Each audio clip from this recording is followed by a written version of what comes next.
نامزدی عجیب و باور نکردنی زهرا الهام در کشور استرالیا. آیا با واقعیت زهرا الهام با امید نظامی نامزد شده است؟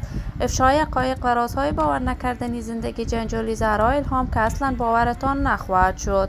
زهرا الهام آیا با واقعیت از هنر موسیقی دوری گزیده است؟ من در این ویدیو پیرامون حقایق همین ماجرا خواهم پرداخت. پس در ادامه با کانال دنیا اینفو باشید.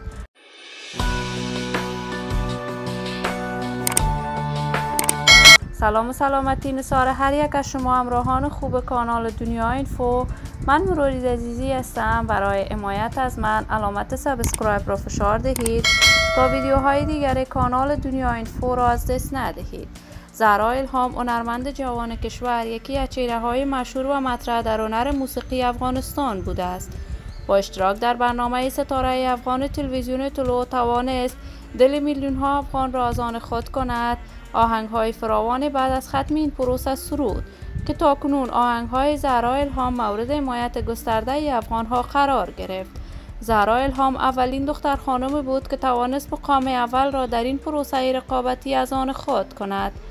زهرا الهام در کشور استرالیا با برادرش زندگی می کند. تصاویر وی در صفحات مجازی نشر شد که وی با جمال مبارز ازدواج کرده است، اما کاملا این تصاویر دروغ بوده است.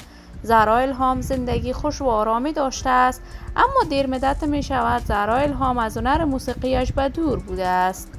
برنامه‌های جنجالی زهرا الهام با امید نظامی بار دیگر در صفحات مجازی وی را شهرت ساخته است که گویا زهرا الهام با امید نظامی در رابطه عاشقانه ای است، اما این خبرها کاملا دروغ بوده است. زهرا الهام زندگی مستقل داشته است و به خاطر کارهای تجاریش مدت می شود از راه هنر موسیقی به دور بوده است.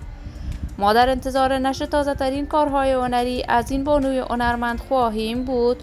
دوستان و همراهان نهایت ارجمند کانال دنیا اینفو، شما هم نظریات نیکتان را در بخش کامنت با من شریک بسازید. این ویدیو را با علاقه‌مندان و دوستان زهرا الهام به اشتراک بگذارید. برای حمایت هرچی بیشتر از کانال دنیا اینفو علامت سابسکرایب را فشار دهید تا ویدیوهای دیگر کانال من را از دست ندهید. آرزوی خوشبختی و سعادت برای این هنرمند تمنا داریم. تا درود دیگر تمام شما نازنینان را به الله منان سپرده موفق و کامیاب باشید.